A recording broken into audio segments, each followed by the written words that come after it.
Good morning. ప్రభువైన క్రీస్తు వారి పరిశుద్ధ నామములో అందరికీ శుభాలు. ఈరోజు మన అనుదిన ఆత్మీయ ఆహారంగా మార్కు సువార్త 14వ అధ్యాయము 27వ వచనంలో యేసుక్రీస్తు ప్రభు వారు చెప్పిన మాటను ధ్యానించుకుందాం. అప్పుడు యేసు వారిని చూచి, మీరందరూ అభ్యంతరపడిదరు, గొర్రెల కాపరిని కొట్టుదును, గొర్రెలు చెదిరిపోవును అని రాయబడి ఉన్నది కదా. యేసయ్య చెప్తున్న మాట, మీరందరూ అభ్యంతరపడుదురు. మీ జీవితంలో ఎంత ఆత్మీయంగా ఉన్నా, ఎంత వాక్యములో బలపడినా, అభ్యంతరాలు లేక తొట్టుపాటు పడడం, విశ్వాసంలో వెనుదిరగడం, అది పరిస్థితులను బట్టి భయపడో లేక లోకాన్ని బట్టి ఆకర్షింపబడో, నాకు విరోధంగా మీరు విశ్వాసములో కానీ, ఆత్మీయతలో కానీ, పరిశుద్ధతలో కానీ బ్యాక్స్లైడ్ అయ్యి వెనుదిరిగే పరిస్థితి నీ జీవితంలో ఖచ్చితంగా వస్తుంది. మీరందరూ అభ్యంతరపడుదురు అని ప్రభు చెప్పాడు. అయితే మన జీవితంలో ఒకసారి అభ్యంతరపడి, మన జీవితంలో ఒక్కసారి విశ్వాసంలో సన్నగిల్లిన తర్వాత మళ్ళీ మనం బలపడి దేవుని కొరకు నిలబడే అవకాశాన్ని దేవుడిస్తాడు. అయ్యో, నేను తొట్టుపాటు పడ్డాను కదా, ఇంక మరలా నేను ఎలా రాగలను దేవుని దగ్గరికి అని ఎప్పుడు అనుకోవద్దు. పేతురు భక్తుడితో అంటారు, మీరందరూ తొట్టుపాటు పడతారు, మీరందరూ అభ్యంతర పడతారు, అయితే నేను నీ గురించి వేడుకుంటున్నాను, నీ గురించి స్పెషల్గా ప్రార్థన చేస్తున్నాను పేతురు అంటున్నాడు. లూకా సువార్త 22:32. నీ నమ్మిక తప్పిపోకుండానట్లు నేను నీ కొరకు వేడుకొంటిని. నీ మనసు తిరిగిన తరువాత నీ సహోదరులను స్థిరపరచమని చెప్పాను. తండ్రి కుడిపార్శ్వమున కూర్చుని యేసయ్య మన కొరకు విజ్ఞాపన చేస్తున్న ఒక ఉత్తరవాదిగా, మన కొరకు ఎంతగానో తండ్రి కోపం మన మీదకి రాకుండా, మనము శోధన పాలు కాకుండా విజ్ఞాపన చేసే ఒక గొప్ప రక్షకుడిని యేసయ్యను మనం కలిగి ఉన్నాం. యేసయ్య చెప్తున్నారు పేతురుతో, ఒకవేళ నీ జీవితంలో తొట్టుపాటు వచ్చినా కంగారు పడద్దు, మరలా నువ్వు బలపడతావు. బలపడిన తర్వాత నువ్వు నిలబడమే కాదు, నీ వలె తొట్టుపడిన నీ సహోదరులను బలపరిచే బాధ్యతను కూడా నేను నీకు ఇస్తున్నాను అన్నాడు. అలాగే యేసయ్యను సిలువ వేసే సమయంలో యేసయ్య అంటే ఎవరో నాకు తెలియదని అబద్ధమాడి తొట్టుపడ్డాడు, విశ్వాసంలో సన్నగిల్లాడు భక్తుడైనటువంటి పేతురు. కానీ మరలా ప్రభు ఆయన బలపరచగా ఈసారి బహుధైర్యవంతుడై తన మరణము కూడా భయపడకుండా సంఘాన్ని బలపరిచాడు పేతురు భక్తుడు. గమనించండి, బ్యాక్ స్లైడ్ అవ్వడం రెండు రకాలు.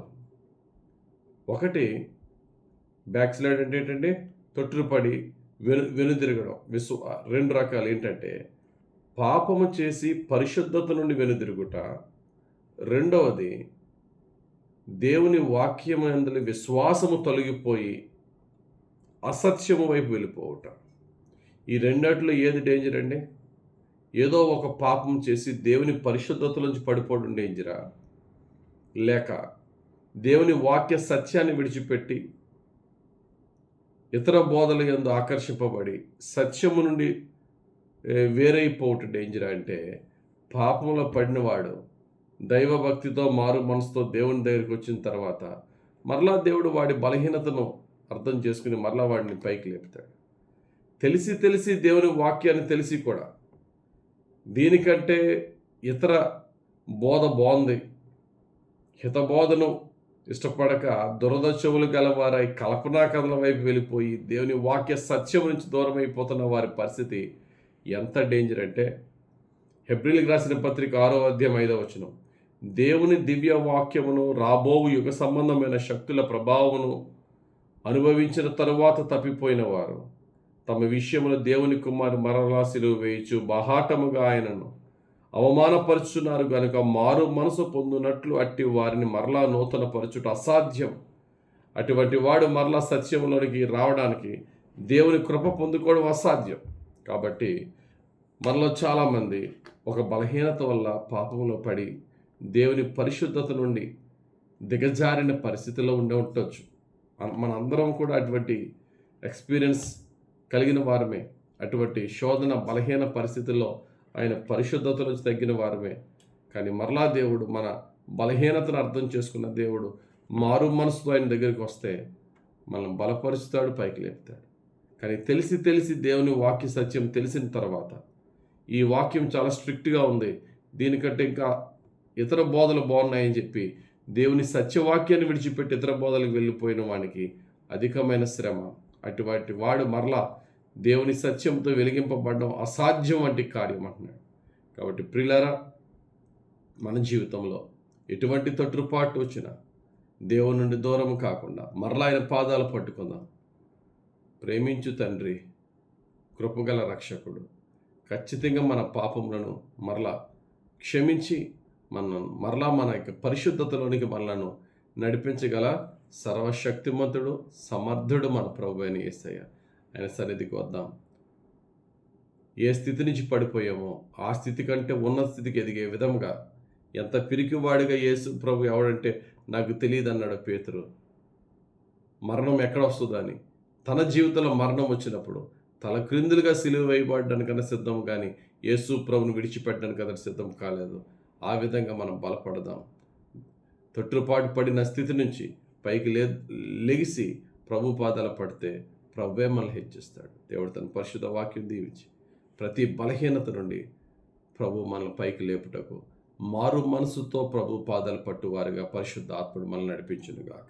ఆమేన్. ప్రేమ కలిగిన తండ్రి, ఉదయకాల సమయం నీ సన్నిధికి వచ్చి ప్రార్థిస్తున్నామయ్యా. మా బలహీనతలన్నీ నీకు తెలిసినాయనా.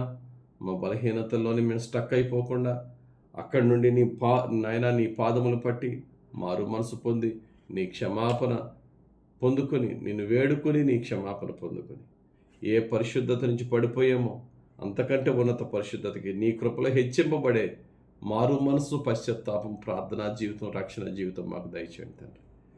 ఎన్నడూ నీ సత్యము నుండి, నీ వాక్యము నుండి వైదొలగకుండా నీ వాక్యంలో స్థిరముగా, నీ సత్యములో స్థిరముగా, నీ సత్యముతో ప్రతిష్ఠింపబడిన వారముగా మమ్మల్ని దీవించమని, రక్షించమని, కాపాడమని యేసు నామములో ప్రార్థించి వేడుకొంచున్నాం తండ్రి.